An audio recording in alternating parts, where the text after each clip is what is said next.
पैसे मिल गए साहब।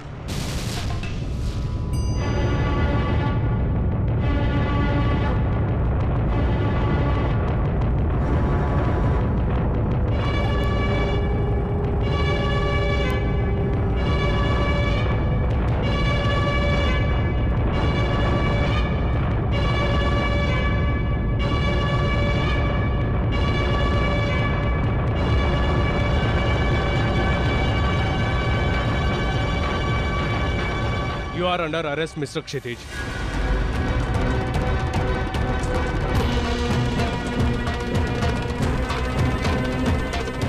इंस्पेक्टर मेरा विश्वास कीजिए, मुझे इसके बारे में कुछ नहीं पता। ये घर में कैसे आए मैं नहीं जानता। कानून सबूतों पे यकीन करता है, विश्वास पर नहीं, और सबूत हमारे सामने है।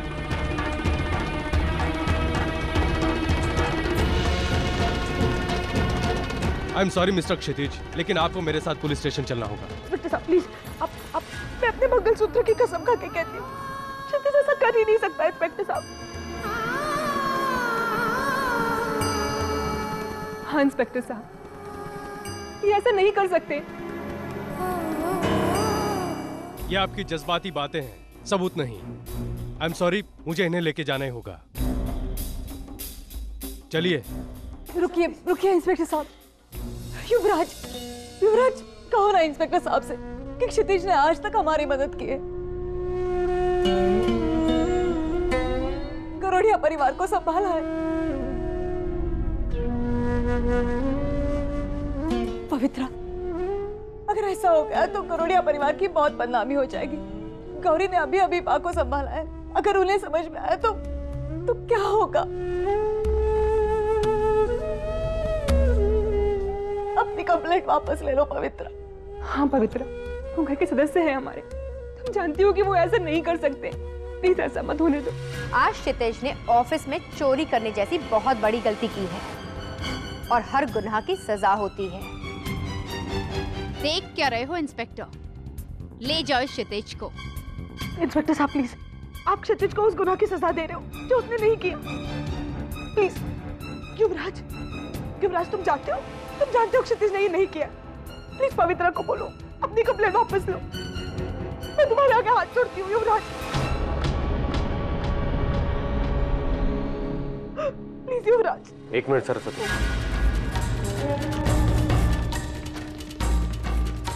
तो किसी और के कहने पर अपने विश्वास की नींव रखता हो, जिसके हाथ पहले से ही बंधे हो, उसके सामने हाथ फैलाने से कुछ नहीं होगा।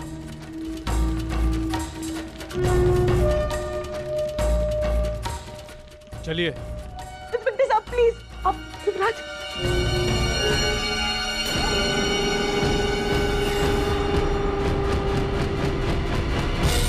इंस्पेक्टर साहब, आप प्लीज मेरी बात सुनिए। क्षितिज ने कुछ नहीं किया इंस्पेक्टर साहब, आप प्लीज।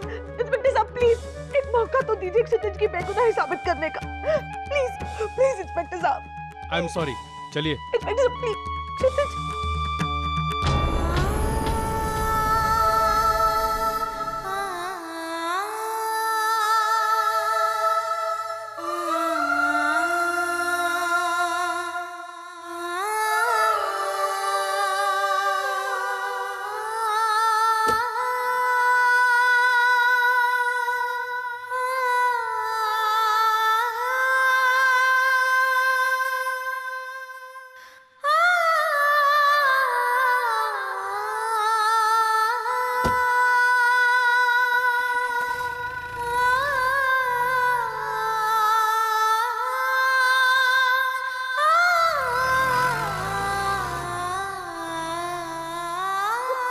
सरस्वती दीदी, नहीं दीदी, संभालिए अपने आप को।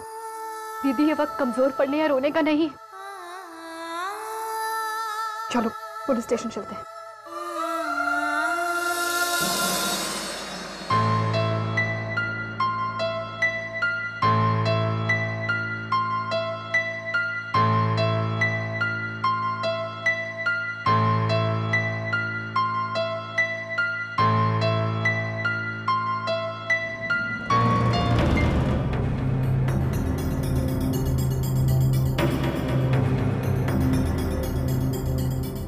इंस्पेक्टर साहब आप लोग यहाँ?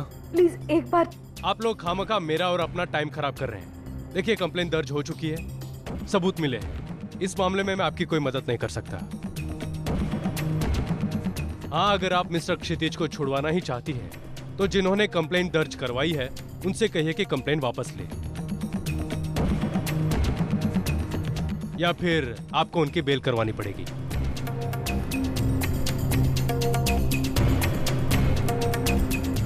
इससे ज्यादा मैं और कुछ नहीं कह सकता।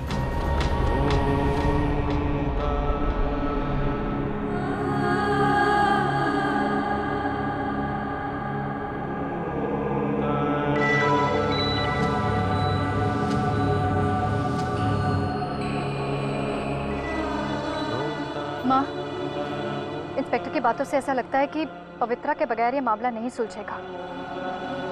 जमानत के लिए पवित्रा के सामने हाथ फैलाना कोई फायदा नहीं।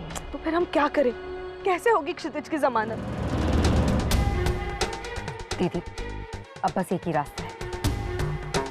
हमें किसी भी तरह अपने दम पर जमानत के पैसों का इंतजाम करना ही होगा। पवित्रा के होते हुए हम अपने दम पे पैसों का इंतजाम कहाँ से करेंगे? सब कुछ तो छीन लिया है उसने।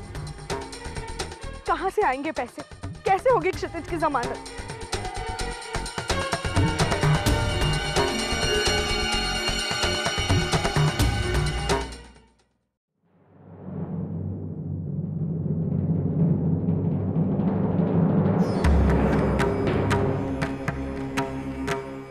नियति, तुम क्यों? मुझे यहाँ होना नहीं चाहिए। युवराज, तुम कितने बदल चुके हो। मुझे तो विश्वास ही नहीं हो रहा है कि जिस आदमी से मैंने प्यार किया था, शादी की थी, वो तुम हो। क्या तुम्हें अपने परिवार पे थोड़ी भी दया नहीं आती है? तुम्हारी माँ, तुम्हारी बहनें, लक्ष्मी और मैं प्रेग्नेंट होने के बावजूद नौकरों की तरह घर में काम कर रहे हैं, और तुम खड़े खड़े तमाशा देख रहे हो। झूठे मुंह एक बार तो कहा होता कि काम मत करो। ऐसा नहीं बस करो युवराज, तुम अभी भी सफाई दे रहे हो। पवित्रा तुम्हारी आंखों के सामने तुम्हारे परिवार को बर्बाद कर रही है। क्या तुम्हें ये सब कुछ दिखाई नहीं दे रहा है? युवराज, क्षितिज जीजू बेकसूर है, उन्होंने कुछ नहीं किया है। आखिर तुम अपने दिमाग में ये ख्याल ला भी कैसे सकते हो कि वो ऐसा कुछ कर सकते हैं? क्या तुम्हें सरस्वती दीदी का दुख दिखाई नहीं दे रहा है? या अब तुम्हारा अपनों से विश्वास ही उठ गया है? मुझे लगा था कि तुम में थोड़ी तो इंसानियत बची होगी, पर जो क्षितिज जीजू के साथ आज हुआ, उसके बाद मेरा वो भ्रम भी टूट चुका है। पर युवराज, जब तुम्हें पता चलेगा कि पवित्रा गलत है और तुम उस पर यकीन करने वाले उससे भी गलत इंसान, तुम्हें बहुत पछतावा होगा, पर शायद तब तक बहुत देर हो चुकी होगी। आज मुझे कहते हुए बहुत शर्म महसूस हो रही है कि मेरे पेट में पलने वाले बच्चे के पिता तुम हो।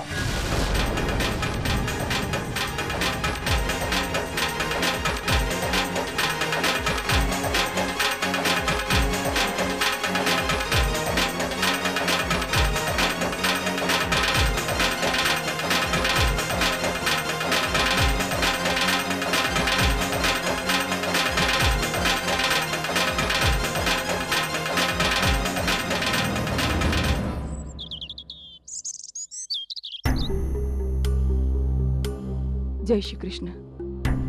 अरे सावित्री भाभी, आप? जय श्री कृष्ण। आपका यहाँ अचानक कैसे आना हुआ? बैठिए बैठिए। जरा काम था आपसे। हाँ कहिए। मैं अपने कंगन बेचना चाहती थी। क्या?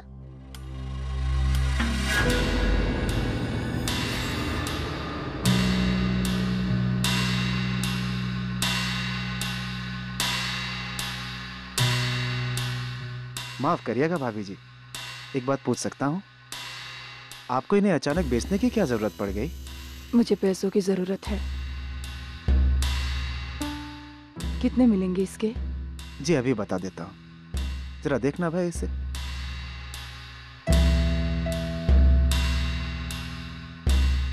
$60,000।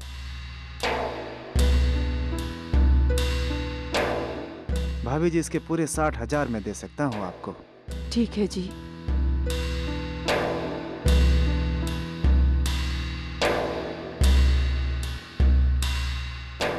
हाँ भाभी जी, ये लीजिए।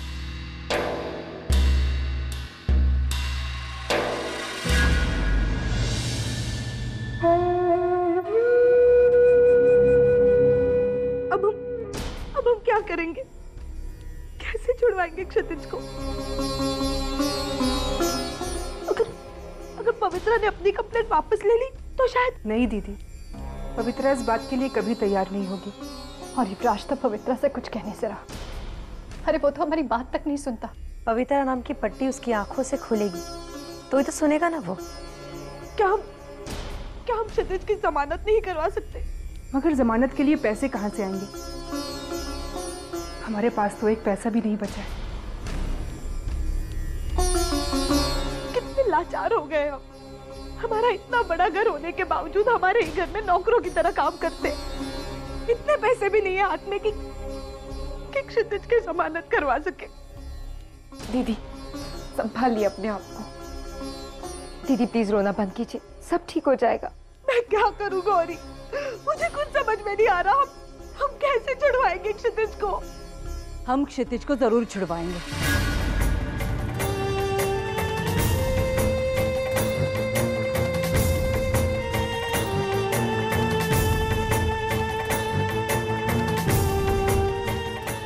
माँ कहाँ थी आप? तुम सब क्षितिज की बात को लेकर परेशान हो ना, चिंता मत करो, हम क्षितिज को जरूर छुड़वाएंगे। ये वादा रहा एक माँ का अपनी बेटी से।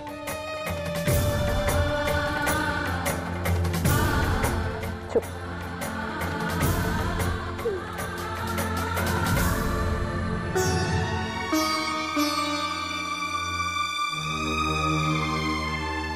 माँ मुझे बहुत डर लग रहा है।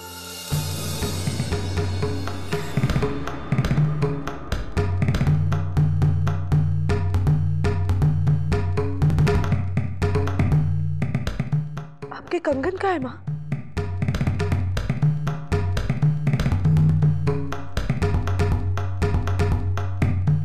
माँ इस तरह नजरें फेर कर आप जरूर हमसे कुछ छिपाना चाहती हैं ना? आपने क्षितिज जीजू की जमानत के लिए अपने कंगन बेच दिए है ना? माँ वो आपके खानदानी कंगन थे, क्यों बेचे माँ आपने? अगर जिंदगी में खालीपन आ गया हो तो कंगनों की खनक किस काम की? अगर मेरे कंगन बेचने से क्षितिज की जमानत हो सकती है तो इसमें बुरा क्या है सरस्वती? नहीं माँ, गरोड़िया परिवार के खानदानी कंगन संभालना आपकी जिम्मेदारी थी। क्या जरूरत थी उन्हें बेचने की? जरूरत थी।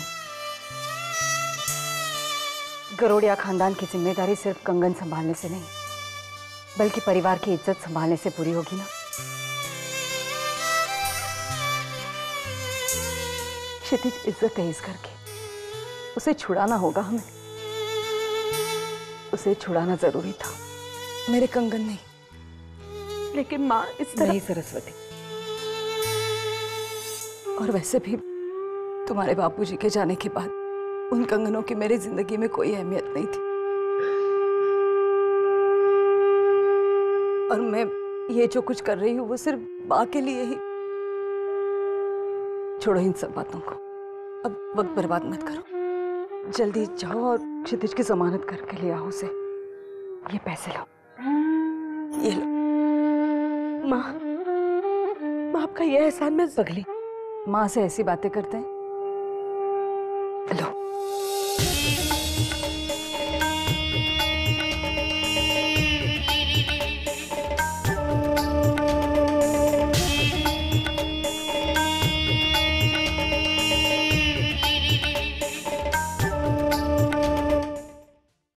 पवित्रा, ये क्या बदतमीजी है?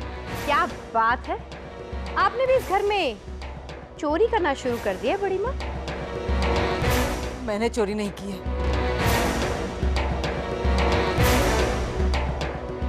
मेरे खानदानी कंगन बेचकर ये पैसे इकट्ठे किए हैं मैंने। ये पैसे मेरे हैं। आपके पैसे? खानदानी कंगन का मतलब है करोड़िया परिवार की जायदाद। और अब गरोड़िया परिवार की सारी जायदाद मेरी है। इसका मतलब कि सारे पैसे भी मेरे हुए। बस पवित्रा, बहुत देख लिया तुम्हारा नाटक। हर बात में तुम अपनी मनमानी नहीं कर सकती। मैं कुछ भी कर सकती हूँ, ये बात तुम अच्छी तरह से समझ लो। क्यों समझे हम? कब तक तुम इस तरह हम पर अत्याचार करती रहोगी और कब तक सहेंगे हम? देखो पवित्रा, अब तक तुमने जो कुछ कहा हमने किया, लेकिन इसका मतलब ये नहीं कि तुम जो जी में आए वही करती जाओ।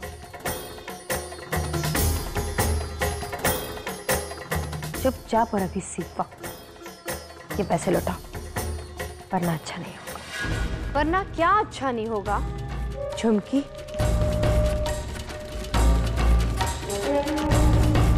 मेरे ही घर में खड़ी हो, मेरे ही टुकड़ों पर पल रही हो और मुझे ही धमकी दे रही हो। अब तुम मुझे बताओगी कि मुझे क्या करना चाहिए? अरे ये मत भूलो कि इस घर की सबसे बड़ी सच्चाई मैंने बा से छुपा कर रखी है।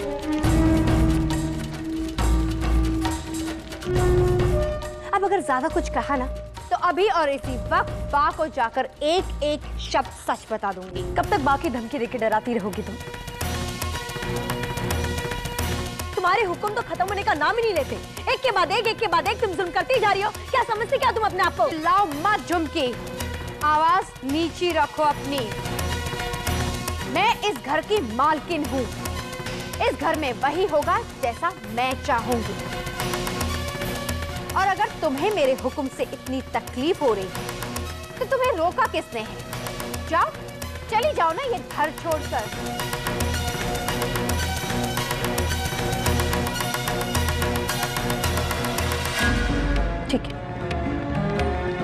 ठीक है, तो मैं अभी इसी वक्त ये घर छोड़कर जा रही हूँ।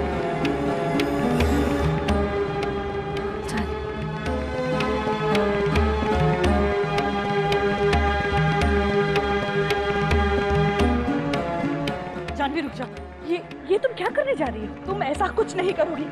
जानवी, तुम यहाँ से कहीं नहीं जाओगी। सुना तुमने?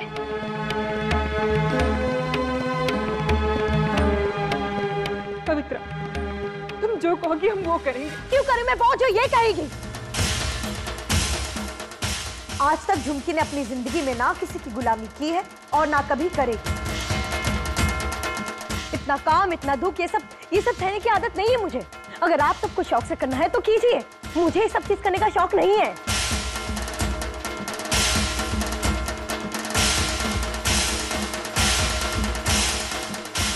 क्योंकि इतना दुख, ये सब मुझसे बर्दाश्त नहीं होता।